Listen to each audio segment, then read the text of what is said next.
Hello everyone, welcome to Saroj Mishra's YouTube channel में। YouTube channel पर आप सभी का बहुत बहुत स्वागत है। Central silk board, ministry of textile, government of India, recruitment notification release हुई है। टोटल 142 पोस्ट है, परमानेंट पोस्ट है। ऑल इंडिया लेवल पर इसके एग्जाम कंडक्ट होंगे, मतलब अलग अलग सिटीज में देश भर में सेंटर्स रहेंगे। कंप्यूटर बेस्ड टेस्ट होगी, हिंदी और इंग्लिश दोनों लैंग्वेज में। इसमें ग्रुप ए है, ग्रुप बी और ग्रुप सी है। तो काफी सारे पोस्ट ऐसे भी है जिसमें फ्रेशर है तो भी एप्लीकेशन कर सकते हैं। बाकी की डिटेल्स हम आगे देखते हैं, ऑफिशियल वेबसाइट पे चेक करते हैं। तो जो पोस्ट है वो इस तरीके से ग्रुप ए में असिस्टेंट डायरेक्टर की पोस्ट है। और इसके बाद टोटल यहाँ पर लिखा है टोटल 4 पोस्ट है। ग्रुप बी में कंप्यूटर प्रोग्रामर 1 पोस्ट है। असिस्टेंट सुपरिंटेंडेंट एडमिन की 25 पोस्ट है। असिस्टेंट सुपरिंटेंडेंट टेक्नोलॉजी 5 पोस्ट है। स्टेनोग्राफर ग्रेड 1 के लिए 4 पोस्ट है। लाइब्रेरियन इंफॉर्मेशन असिस्टेंट 2 पोस्ट है, सॉरी 2 पोस्ट हैं। जूनियर इंजीनियर इलेक्ट्रिकल के लिए 5 पोस्ट हैं। जूनियर हिंदी ट्रांसलेटर के लिए 4 पोस्ट हैं। और इसके अलावा सबसे ज्यादा जो वैकेंसी है वो अपर डिवीजन क्लर्क की 85 वैकेंसीज है। टोटल 85 वैकेंसी है। इसमें फ्रेशर भी एप्लीकेशन कर सकते हैं। स्टेनोग्राफर ग्रेड 2 के लिए भी फ्रेशर ग्रेजुएट अप्लाई कर सकते हैं।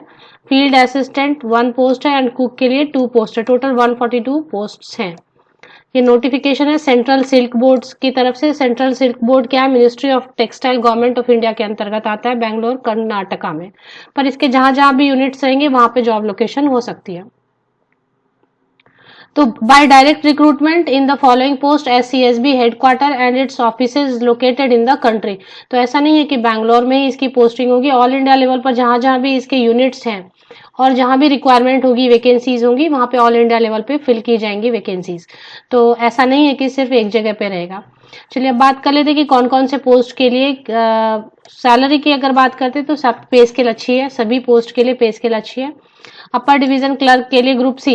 बाकी जो पोस्ट है मुझे लग रहा है मोस्टली जितने भी पोस्ट है ग्रुप ए और ग्रुप बी में, सभी में कुछ ना कुछ तो क्वालिफिकेशन के साथ एक्सपीरियंस चाहिए। बट जो ग्रुप सी के पोस्ट है उसमें एक्सपीरियंस मैंडेटरी नहीं है, एक्सपीरियंस नहीं चाहिए।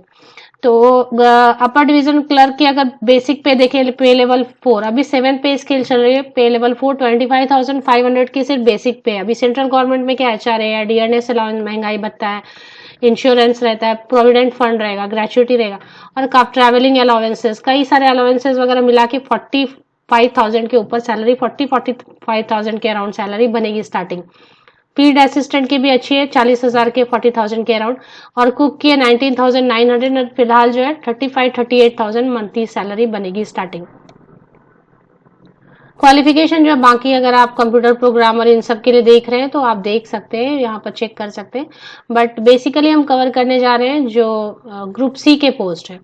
तो ग्रुप सी के पोस्ट में क्योंकि क्वालिफिकेशन के साथ एक्सपीरियंस मैंडेटरी नहीं है, तो ये अपर डिवीजन क्लर्क के लिए बैचलर डिग्री एनी सब्जेक्ट, किसी भी विषय से आपने बैचलर डिग्री ग्रेजुएशन की हुई है with a speed of 35 words पर मिनट इन इंग्लिश और 30 वर्ड्स पर minute in Hindi typewriting. Hindi और या फिर इंग्लिश टाइपराइटिंग आपको आनी चाहिए। सपोज आप ग्रेजुएट हैं, अभी आपको टाइपराइटिंग नहीं आती है, तो जब तक एग्जाम होंगे, इंटरव्यू होगा, स्किल टेस्ट होगी, तब तक आप टाइपराइटिंग सीख सकते हैं। तो फिलहाल ग्रेजुएट भी हैं अपर डिवीजन क्लर्क के लिए अप्लाई करना चाहते हैं, क्योंकि 85 पोस्ट है, कम पोस्ट नहीं है, 85। एक पोस्ट भी काफी होती है एक कैंडिडेट के सिलेक्शन के लिए, यहाँ पे 85 पोस्ट है जो कि एनफ है।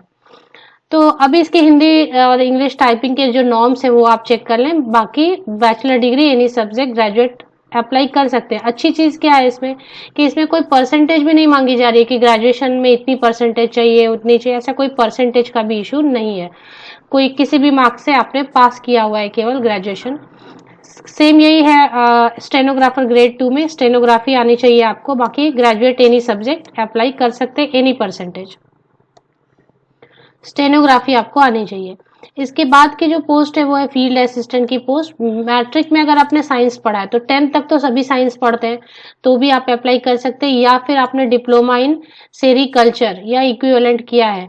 डिजायरेबल में डाला गया है कि एक्सपीरियंस है तो अच्छा रहेगा, ऐसा नहीं है कि मैंडेटरी। बिना एक्सपीरियंस वाले भी अगर 10th पास किया है आपने, 10 में साइंस तो रहेगा ही रहेगा, 10th में science subject, math subject, English, Hindi, इतना तो सभी को रहता ही है। तो फील्ड असिस्टेंट के लिए अप्लाई कर सकते हैं। कुक की जो पोस्ट है उसमें डिप्लोमा होना चाहिए और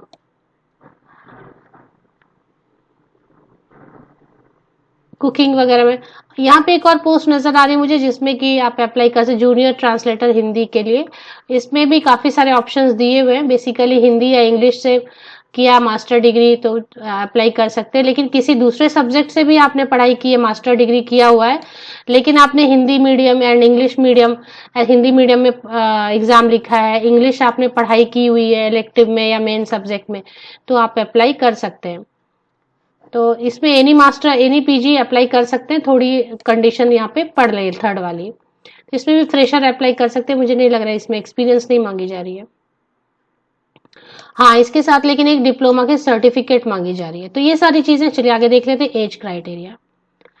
तो एज क्राइटेरिया कुछ इस तरीके से है कि असिस्टेंट डायरेक्टर के लिए वगैरह सबके लिए मेंशन किया हुआ है। हम सीरियल नंबर 7 से कवर कर लेते हैं। अपर डिवीजन क्लर्क से minimum 18 maximum 25 years, stenographer grade 2 के लिए मिनिमम 18 मैक्सिमम 25 ईयर्स, कुक के लिए मिनिमम 18 टू मैक्सिमम 25 ईयर्स, और बाकी सबके लिए आप चेक कर सकते हैं। फील्ड असिस्टेंट के लिए बिलो 25 ईयर्स। इसके बाद एज में रिलैक्सेशन दी गई है। एससी एसटी कैंडिडेट को 5 साल की, ओबीसी कैंडिडेट्स को 3 इयर्स की अपर एज लिमिट में रिलैक्सेशन दी जाती है। पीडब्ल्यूबीडी कैंडिडेट्स को 10 इयर्स की अपर एज लिमिट में रिलैक्सेशन दी गई है। इसके अलावा जो एग्जाम होंगे वो कंप्यूटर बेस्ड टेस्ट एग्जाम होंगे। इनके सेंटर्स ऑल इंडिया लेवल पे कई सारे सेंटर्स दिए गए हैं, तो आप चूज कर सकते हैं।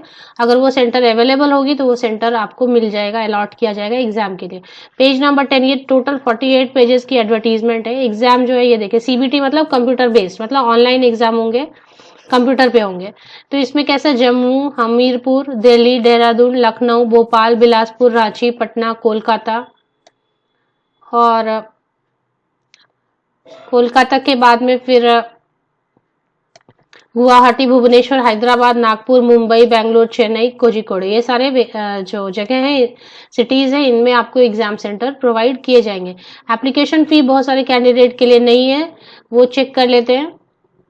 तो बहुत सारे कैंडिडेट के लिए नहीं है, और बहुत सारे कैंडिडेट जिनके लिए है वो आपके रहेंगे 1000 या 750 रुपीज, 750 या 1000 रुपीज है। And no fee for ST SC candidates, PWBD candidates and women candidates. एक बार देख लेते हैं फी की स्ट्रक्चर। एग्जाम देखिए, कोई भी एग्जाम की सिलेबस डिटेल सबके लिए दी हुई है। बाइलिंगुअल होगा, इंग्लिश में आप पढ़ के आंसर करना चाहते हैं तो इंग्लिश में पढ़ के आंसर कर सकते हैं। अगर आप हिंदी में क्वेश्चन को पढ़ के हिंदी में आंसर करना चाहते हैं तो वो ऐसा भी रहेगा। सभी सब्जेक्ट के लिए जो एग्जाम की स्कीम रहेगी कंप्यूटर बेस्ड, वो दिया रहेगा कि क्या क्या एग्जाम में आने वाला है, कितने मार्क्स का कौन सा सेक्शन आने वाला है, क्या डिटेल सिलेबस है, ये सारी चीज इसमें दी हुई है। इसलिए एडवर्टीजमेंट 48 पेजेस की है। फी के डिटेल चेक करने के लिए स्क्रॉल अप कर रहे हैं और या स्क्रॉल डाउन कर रहे हैं, क्योंकि बहुत बड़ी एडवर्टीजमेंट है तो फी भी लोकेट नहीं हो रही है। हाँ, फी पेज नंबर 11 पर है, अभी आप याद रख सकते हैं। देखिए, ग्रुप ए में विमेन एससी एसटी पीडब्ल्यूबीडी candidate no application fee. Group B में विमेन एससी एसटी पीडब्ल्यूबीडी and ESM candidate no application fee. Group C में भी women candidate, all women candidate, women candidate मतलब ऑल फीमेल कैंडिडेट, चाहे वो general category के ही क्यों नहीं, किसी भी कैटेगरी के फीमेल कैंडिडेट के लिए फीस नहीं है। SC ST PWBD ESM candidate no application fee. बाकी जो ग्रुप ए ग्रुप बी के लिए unreserved male candidate, OBC, EWS, उनके लिए 1000, मिनिमम 750 या मैक्सिमम 1000। ग्रुप सी के लिए जैसा मैंने एक्सप्लेन किया, फ्रेशर इसमें अप्लाई कर सकते हैं। तो उसमें मेल कैंडिडेट जो अनरिजर्व कैटेगरी, जनरल कैटेगरी या फिर OBC category, EWS male candidates के लिए 750 रुपये, 750 रुपीज एप्लीकेशन फी है। इसकी जो ऑनलाइन एप्लीकेशन है वो ऑलरेडी स्टार्ट हो चुकी है, और जो है सबके लिए देखिए एग्जाम की स्कीम दी हुई है अलग अलग। ऑनलाइन एप्लीकेशन के बारे में पेज नंबर 14 पे दिया, candidates can apply online only from 24 December 2022 to 16 January 2023 and no other mode of application will be accepted. Online application के लिए ऑफिशियल वेबसाइट विजिट कर लेते हैं। ये ऑफिशियल वेबसाइट है सेंट्रल सिल्क बोर्ड की। तो इस ऑफिशियल वेबसाइट पर आपको चले आना है। वैसे मैं विकिपीडिया से लेने की कोशिश करती हूँ, पर ये मुझे ऑफिशियल वेबसाइट जो विकिपीडिया से नहीं मिली है, तो आप एक बार इस वेबसाइट को चेक कर लें अच्छी तरीके से। और लेफ्ट हैंड साइड में आप देखेंगे, यहाँ पर ही आपको जॉब अपॉर्चुनिटीज करके एक सेक्शन मिल रहा है। First, second, third, fourth, fifth, sixth में जॉब अपॉर्चुनिटीज एक सेक्शन है, इसको राइट क्लिक करके ओपन करते हैं। ये जॉब अपॉर्चुनिटीज वाला सेक्शन ओपन हो रहा है। इसमें यहाँ पर आपको detailed advertisement group A, group B, group C, administrative online application link यहीं पर है। कॉरिगेंडम 1 एंड 2 जारी किए। 2 देख लेते हैं क्योंकि 2 अभी जस्ट जारी हुई है लग रहा है। तो कॉरिगेंडम 2 जारी देख लेते हैं। कॉरिगेंडम 1 भी जारी की गई, मतलब कुछ चेंजेस होंगे। तो कॉरिगेंडम 2 में क्या लिखा है, पीडब्ल्यूबीडी कैटेगरी के कैंडिडेट्स के लिए कुछ है कॉरिगेंडम 2। तो अगर आप पीडब्ल्यूबीडी कैंडिडेट्स हैं तो आप इसको पढ़ लें। और एक कॉरिगेंडम 1 जारी की गई है जिसमें कि नंबर ऑफ पोस्ट जो है वो थोड़े से कम या ज्यादा किए गए हैं जूनियर ट्रांसलेटर के लिए और जूनियर ट्रांसलेटर हिंदी के लिए। तो वो एक बार चेक कर लें। हाँ, अर्लियर क्या था, एक पोस्ट बढ़ाया है, अनरिजर्व कैटेगरी में 1 पोस्ट बढ़ा दिया है। तो 2 कॉरिगेंडम है। मेन एडवर्टीजमेंट है 48 पेजेस की। मेन चीजें मैंने आपके लिए कवर कर दी है। ऑफिशियल वेबसाइट की लिंक अगर आप सर्च करें तो मेरे इसी यूट्यूब वीडियो के डिस्क्रिप्शन बॉक्स को चेक करें, नीचे तक स्क्रॉल डाउन करके आपको लिंक मिल जाएगी। बट इसको एक बार प्लीज वेरीफाई कर लें क्योंकि विकिपीडिया से फिलहाल ये लिंक मुझे नहीं मिली, मैंने डायरेक्टली गूगल से लिया है।